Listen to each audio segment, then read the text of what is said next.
What's up? Most likely person to be Tom or somebody in my class. Right, so we're going to be doing physical activity, as you can see by the board. Let's first of all take you around it and see what it's saying. So obviously we've got physical activity as our header in big red writing, which is very nice. We've got a heart with a headband on, getting physical, laying in that hard work. We've got a man that's maybe jogging, but to be honest didn't come out right. One of his knees is at a right angle, sort of looking sharp bend, and his thigh is particularly short, and the other one's just like a bendy banana leg. It's strange, you know. We've got some motivational speaking. We've got a bit of get moving, hard work, pumping iron. If that doesn't get you going, nothing will, honestly. So underneath that, we've got this. What is it? It's not some code turned up by the Enigma machine.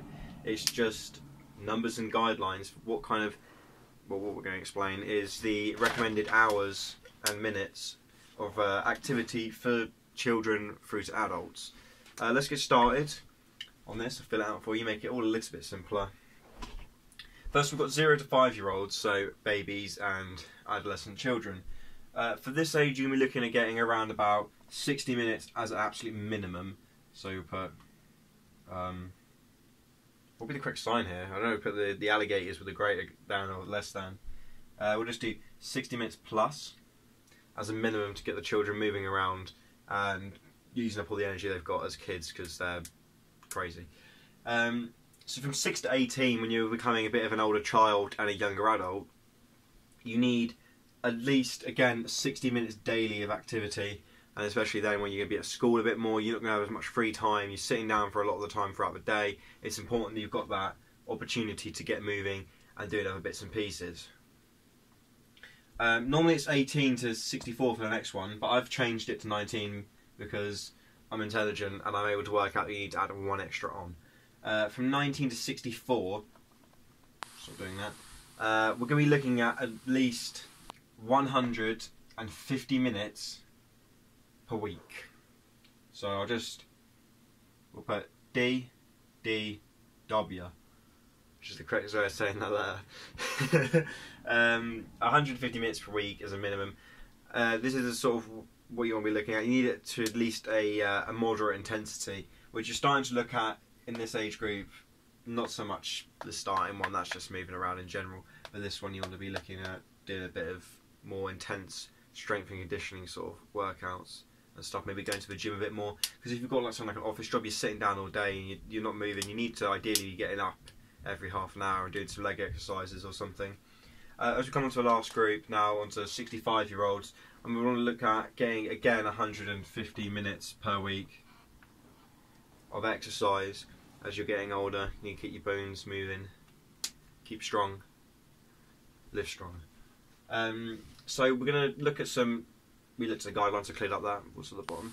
So we're going to look at what is physical activity? Well, it's the process of moving your body around and getting active. It does most of them attend, and a lot of these will do. We want you to be moving around a lot more because it gets you healthier. We'll look into the effects now, that you need to be living a healthier life because it reduces the effects of things like heart attacks and just general unhealthy living. By increasing, you can slow down your heart rates, your heart's not working as hard. You can lower a lot of different diseases by having a healthier life, because a healthy, as well, little maths equation for you. I'm going to write in red because it's very important. I don't know if you had to see it right down the bottom of the board. I've got my camera a little bit different, but hopefully you can see it. Healthy body equals healthy, what am I going to put? Vote now on your phones. Don't vote, it's a scam. Healthy mind. Your body's, you're looking after it, you're looking after your mind. You're going to feel a lot better about yourself. You probably won't have as many body issues, not saying you do have them by default. That's rude. But, there's that. As well as that, as lowering anything like heart conditions or anything, you're looking at then improving your whole body all around. Stuff like if you're sitting down all day, you need to move your legs around because you don't want like blood clots to come up or whatever. You're up, you're giving it a bit of a jiggle around, you know what's going on. You're just getting better for it. Changes. What kind of changes can you make in your day-to-day life? Well, first of all, you can start by joining a gym. Duh. You can also look at doing simpler things. It doesn't necessarily mean intense workouts and stuff like that. You can have moderate physical activities, such as things as walking to school or work, as opposed to driving, or maybe cycling. You could do stuff like 5 things that involve your body. You could row to work if you live down a canal. All kinds of different things. We're going to look at changes next. What kind of changes? We were on changes, never mind, we're not going to look at changes yet because we already looked at changes. We're going to change subject and we're going to talk about why. Why should you do this? Because it just makes you better. Improves your body, improves your well-being, makes you happier. Can't see any reason why you wouldn't want to do it. I'm just going to have a little look here and put my NHS badge on. As I talk about some, let's see what they've saying here about physical guidelines for things. Other activities you can do can be stuff as brisk walking, water aerobics, riding a bike, tennis. You can do doubles if you want to be really lazy. Pushing a lawnmower as opposed to sitting on one apparently. Hiking, skateboarding, don't know how much that really requires. Same as rollerblading, maybe a bit of core skill but not a whole lot else. Volleyball and basketball, so it's not necessarily just independent exercises you need to be doing. You can be doing stuff as a group because then again with the aspect of the healthy mind you can be building up friends and a social group that will make you happier and an all around better person for the experience. So scroll down here. More about strengthening exercises, which of course you need to do to make you stronger.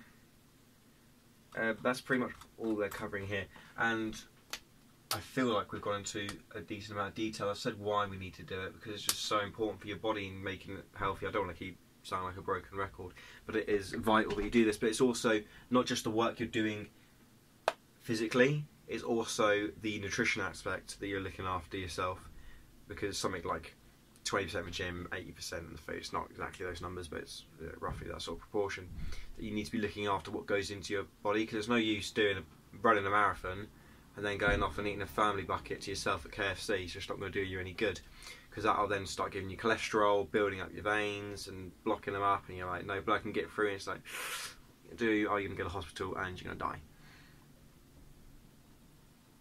Well, that's the sad truth of it. Basically you need to fix up, mate. What is there anything else we could really run through?